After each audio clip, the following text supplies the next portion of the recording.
الحمد لله رب العالمين، وأشهد أن لا إله إلا الله وحده لا شريك له، وأشهد أن محمدًا عبده ورسوله سيد ولد آدم يوم القيامة ولا فخر. فاللهم صل وسلم وزد وبارك على نبينا محمد وعلى آله وصحبه وسلم. يا أيها الذين آمنوا اتقوا الله حق تقاته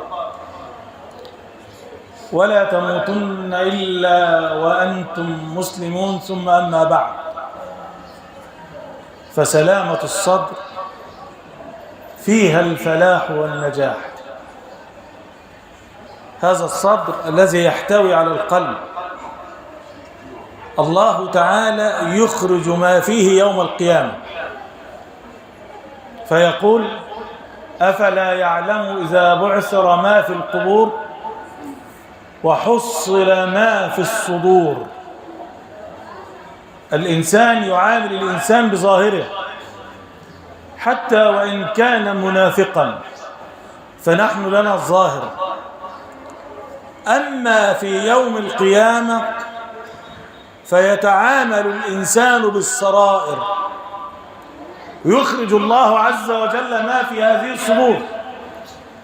يوم تبلى السرائر تخرج إلى العلن ليرى الناس ما كان في الدنيا. ولهذا نجد أن هذا الصدر يكون فيه القلب الذي يطلع عليه الله عز وجل.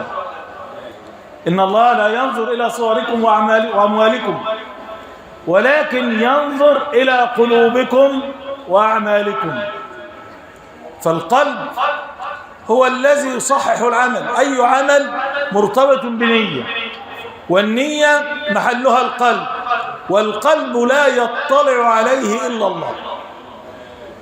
ولذلك قال النبي عليه الصلاة والسلام: ألا وإن في الجسد مضغة إذا صلحت صلح الجسد كله، وإذا فسدت فسد الجسد كله، ألا وهي القلب. الهداية في هذا الصدر، كما قال ربنا: فمن يرد الله أن يهديه يشرح صدره للإسلام، ومن يرد أن يضله يجعل صدره ضيقا حرجا كأنما يصعد في السماء، كذلك يجعل الله الرجس على الذين لا يؤمنون. من الله عز وجل على نبيه بشرح الصدر. في رواية ابن عباس أن النبي صلى الله عليه وسلم قال: سألت ربي مسألة ووددت أني لم أكن سألته. يا ريتني ما سألت ربنا. ده النبي اللي بيقول عليه الصلاة والسلام: قلت يا رب، كانت الأنبياء من قبلي منهم من سخرت له الريح، ومنهم من أحييت له الموتى. فقال الله عز وجل لنبيه صلى الله عليه وسلم: ألم أجدك ضالا فهديتك؟ قلت: بلى يا رب. قال: ألم أجدك يتيما فآويتك؟ قلت: بلى يا رب. قال: ألم أجدك عائلا فأغنيتك؟ قلت: بلى يا رب. ثم من عليه فقال: ألم أشرح لك صدرك ورفعت لك ذكرك؟ قلت: بلى يا رب. من الأشياء اللي ربنا من بها على النبي عليه الصلاة والسلام شرح الصدر. ولذلك النبي عليه الصلاة والسلام يقول في أفضل الناس لما سئل: يا رسول الله، من أفضل الناس؟ الميزان عند النبي غير ميزاننا. ميزاننا احنا بأمور دنيا، لكن ميزان النبي بأمور الدين. مين أفضل الناس يا رسول الله؟ فقال النبي عليه الصلاة والسلام: مخموم القلب صدوق اللسان. فقالوا: يا رسول الله، أما صدوق اللسان فقد عرفناه، فمن هو مخموم القلب؟ مخموم يعني اللي كانس القلب بتاعه من الحقد والغل والحسد، دي المخموم يعني. فمن هو مخموم القلب؟ قال النبي عليه الصلاة والسلام: النقي التقي الذي لا غل فيه ولا حسد.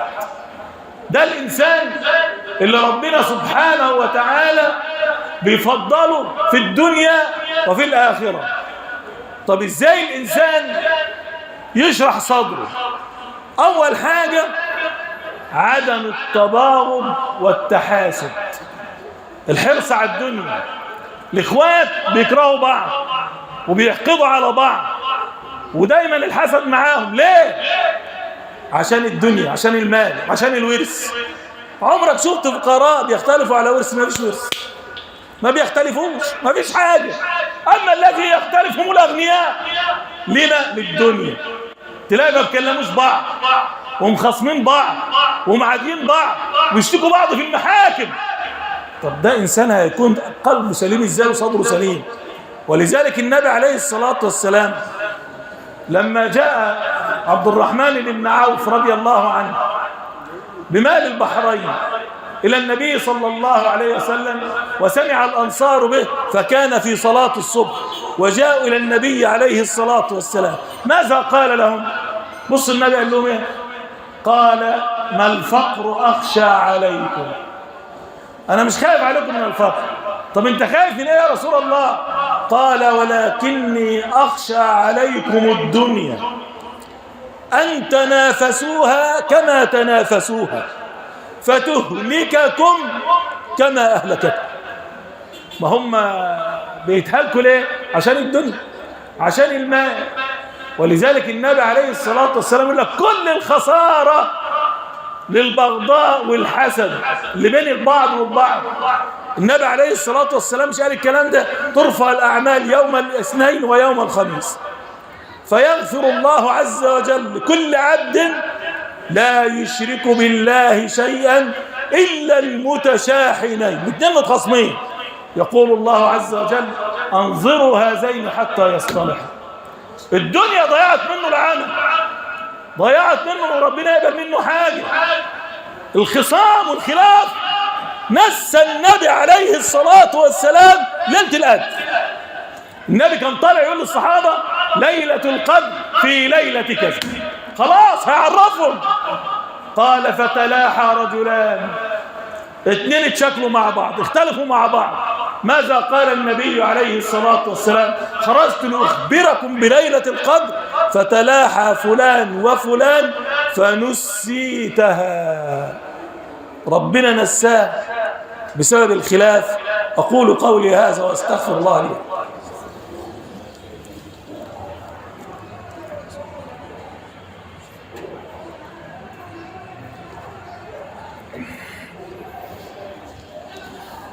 الحمد لله رب العالمين، وأشهد أن لا إله إلا الله وحده لا شريك له، وأشهد أن محمدا عبده ورسوله. عباد الله اتقوا الله. من الوسائل اللي بتعين على انشراح الصدر النظر في سير الصحابة. ماذا تعرفون عن أبي دجانة رضي الله تعالى عنه وأرضاه؟ سيدنا أبو دجانة من الأنصار. في غزوة أحد النبي عليه الصلاة والسلام عرض سيفه، قال: من يأخذ هذا السيف ويعمل بحقه؟ فأحجم الناس. وكان في القوم الزبير بن العوام ابن عمة رسول الله من السيدة صفية رضي الله عنها وارضاها. فقال النبي عليه الصلاة والسلام: قم يا أبا دجانة. قال: فوجدت على رسول الله، يعني زعل من النبي، أنا ابن عمته وما يدينيش السيف ويدي لأبو دجانة لأبي دجانة. قال: فتبعته فله عصابة حمراء يربطها على رأسه تسمى بعصابة الموت، ما لقي رجل إلا قتله. فقلت: الله أعلم ورسوله.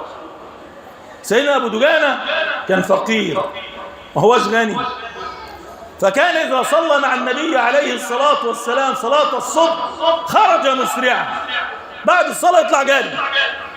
فقال له النبي عليه الصلاة والسلام: يا أبا دجانة، لما تخرج مسرعا؟ قال: يا رسول الله، إن فلان جاري له نخلة والبلح يسقط في داري، فأذهب مسرعا حتى لا يأخذ أولادي هذا البلح.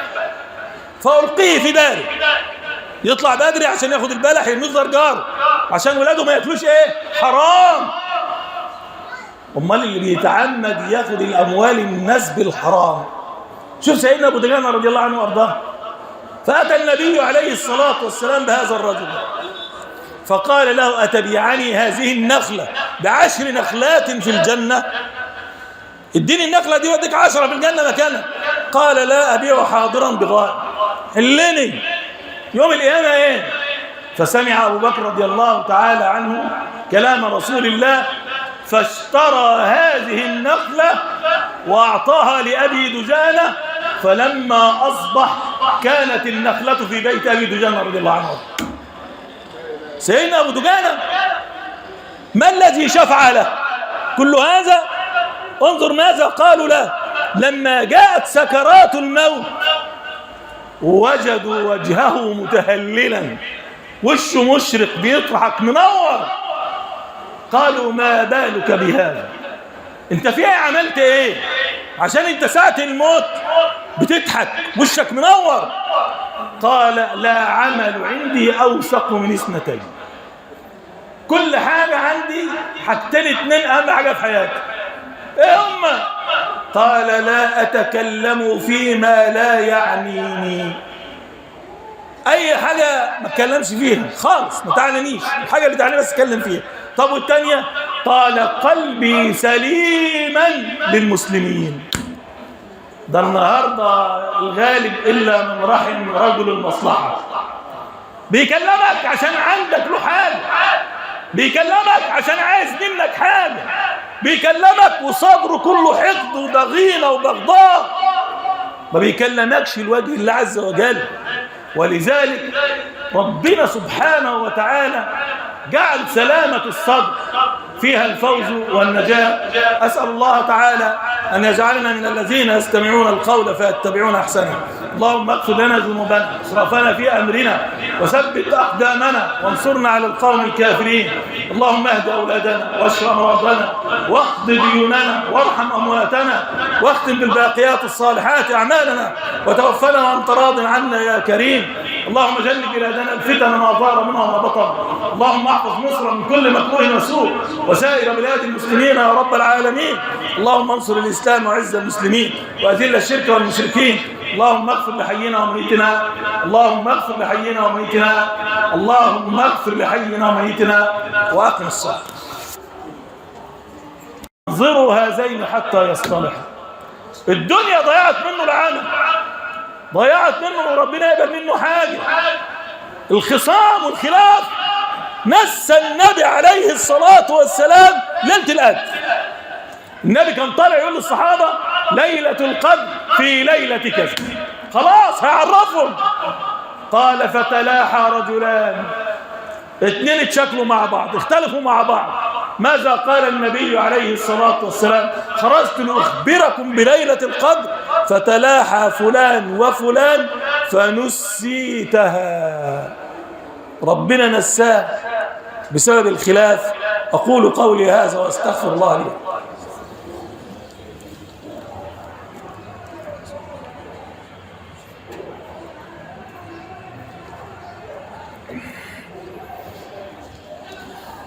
الحمد لله رب العالمين، وأشهد أن لا إله إلا الله وحده لا شريك له، وأشهد أن محمدا عبده ورسوله. عباد الله اتقوا الله.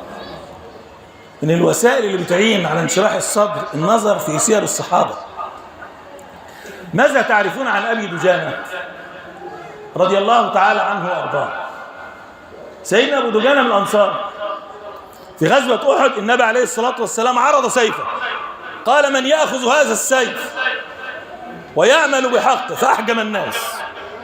وكان في القوم الزبير بن العوام ابن عمة رسول الله من السيدة صفية رضي الله عنها وارضاها. فقال النبي عليه الصلاة والسلام: قم يا أبا دجانة. قال: فوجدت على رسول الله، يعني زعل من النبي، أنا ابن عمته وما يدينيش السيف ويدي لأبي دجانة. قال: فتبعته، فله عصابة حمراء يربطها على رأسه تسمى بعصابة الموت، ما لقي رجل إلا قتله. فقلت: الله أعلم ورسوله. سيدنا أبو دجانة كان فقير ما هوش غني، فكان إذا صلى مع النبي عليه الصلاة والسلام صلاة الصبح خرج مسرعا، بعد الصلاة يطلع جاري. فقال له النبي عليه الصلاة والسلام: يا أبا دجانة لما تخرج مسرعا؟ قال: يا رسول الله، إن فلان جاري له نخلة والبلح يسقط في داري، فأذهب مسرعا حتى لا يأخذ أولادي هذا البلح فألقيه في داري. يطلع بدري عشان ياخد البلح ينظر جاره عشان ولاده ما ياكلوش ايه؟ حرام. امال اللي بيتعمد ياخد الاموال من الناس بالحرام. شوف سيدنا ابو دجانة رضي الله عنه وارضاه، فاتى النبي عليه الصلاه والسلام بهذا الرجل فقال له: اتبيعني هذه النخله ب10 نخلات في الجنه؟ اديني النخله دي واديك 10 في الجنه مكانها. قال: لا ابيع حاضرا بغائب، حلني يوم القيامه ايه؟ فسمع ابو بكر رضي الله تعالى عنه كلام رسول الله فاشترى هذه النخله واعطاها لابي دجانه، فلما اصبح كانت النخله في بيت ابي دجانه رضي الله عنه. سيدنا ابو دجانه ما الذي شفع له كل هذا؟ انظر ماذا قالوا له لما جاءت سكرات الموت: وجدوا وجهه متهللا، وشه مشرق بيضحك منور. قالوا: ما بالك بهذا؟ انت فيها عملت ايه عشان انت ساعة الموت بتضحك وشك منور؟ قال: لا عمل عندي اوثق من 2. كل حاجة عندي حاجتين 2 اهم حاجة في حياتي. ايه هما؟ قال: لا اتكلم فيما لا يعنيني. اي حاجة ما اتكلمش فيها خالص، ما تعنينيش، الحاجة اللي تعنيني بس اتكلم فيها. طب والتانية؟ قال: قلبي سليما للمسلمين. ده النهاردة الغالب إلا من رحم رجل المصلحة، بيكلمك عشان عندك له حاجة، بيكلمك عشان عايز منك حاجة، بيكلمك وصبره كله حقد وضغينة وبغضاء، ما بيكلمكش الوجه الله عز وجل. ولذلك ربنا سبحانه وتعالى جعل سلامة الصدر فيها الفوز والنجاة. أسأل الله تعالى أن يجعلنا من الذين يستمعون القول فيتبعون أحسنه. اللهم اغفر لنا ذنوبنا واسرافنا في أمرنا وثبت أقدامنا وانصرنا على القوم الكافرين. اللهم اهد أولادنا واشف مرضانا واقض ديوننا وارحم أمواتنا واختم بالباقيات الصالحات أعمالنا وتوفنا وأنت راض عنا يا كريم. اللهم جنب بلادنا الفتن ما ظهر منها وما بطن. اللهم احفظ مصر من كل مكروه وسوء وسائر بلاد المسلمين يا رب العالمين. اللهم انصر الإسلام وعز المسلمين وأذل الشرك والمشركين. اللهم اغفر لحينا وميتنا، اللهم اغفر لحينا وميتنا، اللهم اغفر لحينا وميتنا. وأقم الصلاة. حلني يوم القيامة ايه؟ فسمع أبو بكر رضي الله تعالى عنه كلام رسول الله فاشترى هذه النخلة وأعطاها لأبي دجانة، فلما أصبح كانت النخلة في بيت أبي دجانة رضي الله عنه. سيدنا أبو دجانة ما الذي شفع له كل هذا؟ انظر ماذا قالوا له لما جاءت سكرات الموت: وجدوا وجهه متهللا، وشه مشرق بيضحك منور. قالوا: ما بالك بهذا؟ انت فيها عملت ايه عشان انت ساعة الموت بتضحك وشك منور؟ قال: لا عمل عندي اوثق من 2. كل حاجة عندي حاجتين 2 اهم حاجة في حياتي. ايه هما؟ قال: لا اتكلم فيما لا يعنيني. اي حاجة ما اتكلمش فيها خالص، ما تعنينيش، الحاجة اللي تعنيني بس اتكلم فيها. طب والتانية؟ قال: قلبي سليما للمسلمين. ده النهاردة الغالب إلا من رحم رجل المصلحة، بيكلمك عشان عندك له حاجة، بيكلمك عشان عايز منك حاجة، بيكلمك وصبره كله حقد وضغينة وبغضاء، ما بيكلمكش الوجه الله عز وجل. ولذلك ربنا سبحانه وتعالى جعل سلامة الصدر فيها الفوز والنجاة. أسأل الله تعالى أن يجعلنا من الذين يستمعون القول فيتبعون أحسنه. اللهم اغفر لنا ذنوبنا واسرافنا في أمرنا وثبت أقدامنا وانصرنا على القوم الكافرين. اللهم اهد أولادنا واشف مرضانا واقض ديوننا وارحم أمواتنا واختم بالباقيات الصالحات أعمالنا وتوفنا وأنت راض عنا يا كريم. اللهم جنب بلادنا الفتن ما ظهر منها وما بطن. اللهم احفظ مصر من كل مكروه وسوء وسائر بلاد المسلمين يا رب العالمين. اللهم انصر الإسلام وعز المسلمين وأذل الشرك والمشركين. اللهم اغفر لحينا وميتنا، اللهم اغفر لحينا وميتنا، اللهم اغفر لحينا وميتنا. وأقم الصلاة. بيكلمك عشان عايز منك حاجة، بيكلمك وصدره كله حقد وضغينة وبغضاء، ما بيكلمكش لوجه الله عز وجل. ولذلك ربنا سبحانه وتعالى جعل سلامة الصدر فيها الفوز والنجاة. أسأل الله تعالى أن يجعلنا من الذين يستمعون القول فيتبعون